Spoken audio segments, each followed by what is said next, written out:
So let's begin with the absolute disaster for Cardinals fans. You know, we're seeing Cubs fans teary-eyed all week. They know the end's coming. Here's what's crazy to me is the 2016 title team, you know, historic for the Cubs. They break the curse. It's been 5 years, and we're breaking that thing down. The Royals in what, 2015, right? When they beat the Mets who took out the up-and-coming Cubs in the NLCS. Mets have done a good job of rebuilding, and they bought at the deadline, but the Royals tore it down almost immediately in the aftermath of winning the title. The Nationals have waited 2 years, and there goes Scherzer, Trey Turner, and then anyone. Just insanity. So again, you know, we know turnarounds and teardowns come, every so often. Now it's getting quicker because everyone's just, hey, we're not winning, whatever. We're still making money. Let's, not have to pay these players. Let's just make even more money as MLB franchises continue. And franchises, sports franchises overall, just continue to skyrocket, not unlike the TV deals for all these sporting leagues and whatnot. So the Cubs, KB goes to the Giants, Javier Baez over to New York. I mean, they're literally getting rid of everyone. Rizzo to New York wearing pinstripes. Heartbreaking for the Cubs. I'm not going to beat them while they're down because the Cardinals stole the headlines for being the joke of the MLB. You know, I'm starting to see all these trades. They're going, wait a second. You know, Cardinals, well, first of all, I predicted this too. It's because it's every single year. The Cardinals limp in to the trade deadline, 500, a couple games above, a couple games below, what have you, and then just, do nothing. Just do nothing. This deadline, Mozeliak woke up and goes, how do I get worse today? How do I get worse today? Because that's what happened when you make two trades and you accrue two players who have a combined minus 2.9 wins against replacement. The Cardinals might as well just coughed up the next 3 games in a row without even missing a day.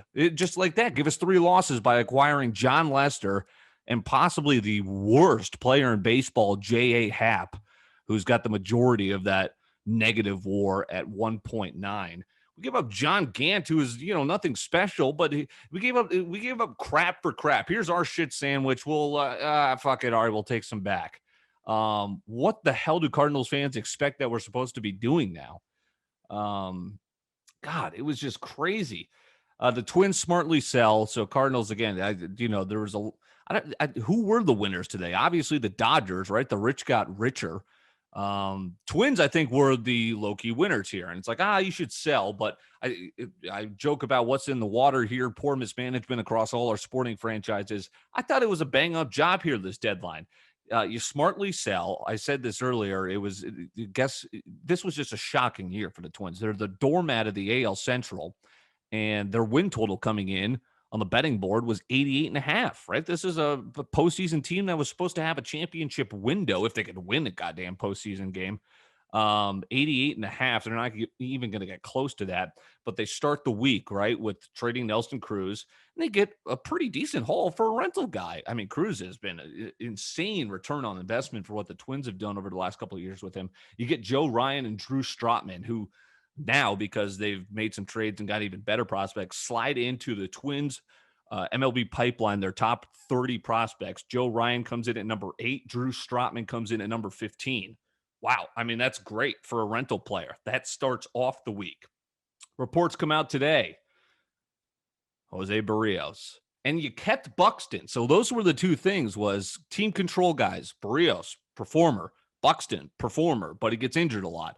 Buxton's still injured. He remains with the Twins. Barrios goes, and you get a haul for him. I mean, compared to all the other players going, Barrios, a great pitcher with nasty stuff. He goes to Toronto, and they're actually in Toronto now. They're finally done playing in that dump down in Tampa. So they get the number 2 prospect in their organization. This guy that slots in, Martin, this outfielder, he's the 16th overall prospect in all of baseball. I mean, the Twins won because you not only got him, you got this guy, Simeon Woods Richardson, who slots in as number 3 for the Twins and number 68 overall in all of baseball. Royce Lewis remains at the top for the Twins, which now make up 6. They have 6 top 100 prospects in all of baseball. This is per MLB.com. I mean, hey, buckle up, Twins fans. Maybe go, have a few beers at a Twins game because they're going to suck the rest of the year. But hey, at least the future looks like, again, prospects don't turn out every so often, but I think this was the right move. Now, is Rocco Baldelli the guy to go through what looks like is going to be a bit of a rebuild? I don't think so. I think that's up for debate. I think it was a good start, though. I think the Twins, Dodgers came away as the winners of this deadline. Cubs, I guess, too, but you lost your, I mean, it was a smart move, but you lost the respect of all your fans. Ricketts is getting dragged. The GM's getting dragged. How about the headiest play of all was Theo Epstein getting the hell out of there, going to MLB baseball. He gets to skating on all this and still gets remembered with all the glory. It was just a crazy deadline. I still think the Dodgers and the White Sox are the teams to beat. The Astros, I just don't, the Astros, they cheated and they have too many players from that team that are still remain, but that would be a team to watch out for too, but I just despise them. So crazy MLB stuff. The Cardinals disaster. Cubs, get ready to again. Yeah, get ready to suck. Right. The rebuild begins. Cubs got to enjoy it for 5 years and a title. Well, 7 years, I guess, with the span, but it came crashing down quickly, and even quicker for the Nationals. 2019 titles, their first in its history as the new franchise right after the Expos contracted. Their fans are going through it right now. Scherzer and Trey Turner leaving for the Nationals.